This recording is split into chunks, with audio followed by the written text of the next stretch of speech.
لبيك اللهم لبيك لبيك لا شريك لك لبيك إن الحمد والنعمة لك والملك لا شريك لك۔ آج 8 ذی الحجہ کو مینا جانا ہے، یہ سفر آپ کا بس سے ہوگا، لہذا 7 ذی الحجہ کو عشاء کے بعد سے ہی تیاری کر لیں، کیونکہ حاجی زیادہ ہوتے ہیں تو معلم حضرات عشاء کے بعد سے ہی حاجیوں کو مینا لے جانا شروع کر دیتے ہیں۔ معلم کی ہدایت کے مطابق آپ تیاری کر لیں، اپنی تمام ضروریات سے فارغ ہو کر غسل کر لیں اور احرام باندھ لیں جیسے پہلے باندھا تھا۔ ایک چادر کو لنگی کی طرح پہن لے اور ایک چادر اوڑھ لے، اور جیسے پہلے سر ڈھانک کر 2 رکعت نماز پڑھی تھی اب بھی پڑھ لیں۔ پھر جب بس میں بیٹھ جائیں تو حج کی نیت کریں۔ اللہم انی ارید الحج فیسرہ لی وتقبلہ منی، اے اللہ میں حج کی نیت کرتا ہوں، تو آسان فرما، قبول فرما۔ نیت کے ساتھ ہی 3 مرتبہ ذرا بلند آواز سے لبیک پڑھیں۔ لبیک اللہم لبیک لبیک لا شریک لک لبیک ان الحمد والنعمت لک والملک لا شریک لک۔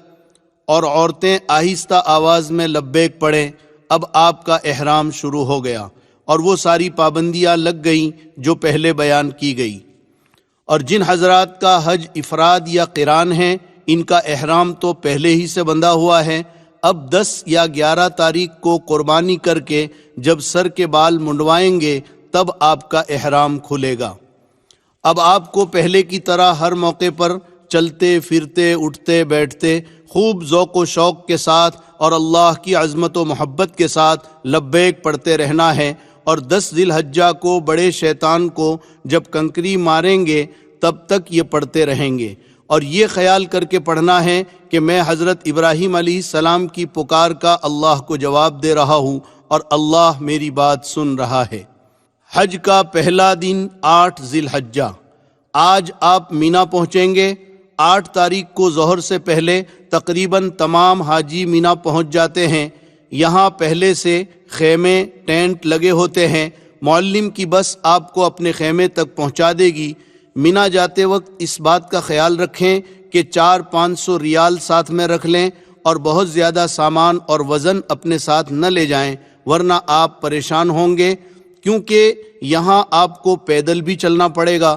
ضرورت کا سامان ضرور لے لیں، مثلا 1 جوڑا احرام کی چادریں، ہوا کا تکیہ، لنگی، پلاسٹک کا مسلح، چٹائی، پردہ کرنے کے لیے چادریں، بریڈ، ستو، پھل، لوٹا، صابن، کنکریوں کی تھیلی، چپل رکھنے کی تھیلی وغیرہ۔ مینا جانے سے پہلے معلم کی بس کا نمبر اور مینا میں آپ کا خیمہ کہاں ہے اس کی معلومات کر لیں۔ اپنا تعارفی کارڈ ہر وقت اپنے ساتھ رکھیں۔ اپنے خیموں میں پہنچ کر اس بات کا پورا دھیان رکھیں کہ بے پردگی نہ ہو، اس لیے اگر ہو سکے تو خیمے کے ساتھیوں کو جوڑ کر حکمت و محبت کے ساتھ ان سے بات کر کے بیچ میں پردہ ڈال دیں تاکہ مستورات ایک طرف ہو جائیں اور مرد ایک طرف ہو جائیں۔ مینا پہنچ کر اپنے خیمے کا نمبر اور خیمہ کس روڈ پر ہے اسے بھی یاد کر لیں اور لکھ کر محفوظ کر لیں۔ مینا مکہ مکرمہ سے 3 میل کے فاصلے پر 2 طرفہ پہاڑوں کے درمیان بہت بڑا میدان ہے، جس میں پہاڑی رقبہ بھی ہے۔ پورے مینا کا مجموعی رقبہ 7 لاکھ مربع میٹر ہے، جس میں جمرات کی 5 منزلہ عالیشان عمارت بھی بنی ہوئی ہے۔ مینا میں آج آپ کو 5 نمازیں پڑھنی ہیں، ظہر، عصر، مغرب، عشاء اور 9 ذی الحجہ کی فجر۔ یہ 5 نمازیں اپنے خیموں میں باجماعت ادا کریں، بس اور کوئی کام آج مینا میں نہیں ہے۔ باقی وقت ذکر و دعا اور تسبیح و تلاوت میں اور حج کو سیکھنے میں گزاریں۔